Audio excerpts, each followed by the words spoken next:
यह जादुई बंदर का पंजा किसी भी इंसान की 3 इच्छाएं पूरी कर सकता है, लेकिन हर इच्छा पूरी होने पर पंजे की एक अंगुली मुड़ जाती है और एक नए मालिक से मिलने पर ही तीनों उंगलियां फिर से खुलती हैं।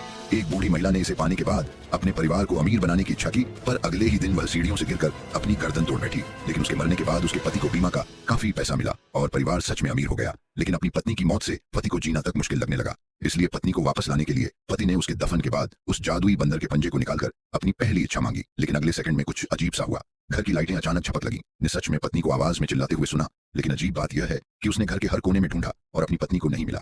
केवल आवाजें सुनाई दे रही थीं और कोई दिखाई नहीं दे रहा था। उस रात बूढ़ा आदमी अपने घर के श्मशान घाट में काम कर रहा था। तभी अचानक पीछे की ताबूत बिना किसी कारण बंद हो गई। वह जल्दी से आगे बढ़कर देखने लगा, लेकिन जैसे ही उसने मुड़कर देखा, उसने अपनी मरी हुई पत्नी की परछाई देखी। यह समझते हुए कि उसकी पत्नी शायद फिर से जिंदा हो गई है, वह तुरंत कार लेकर कब्रिस्तान पहुंचा और अपनी पत्नी की कब्र खोदने के लिए फावड़ा उठा लिया। लेकिन जैसा कि उम्मीद थी, खुदाई के बाद उसने सच में ताबूत में पत्नी की रोने की आवाज सुनी। उसे डराकर उसने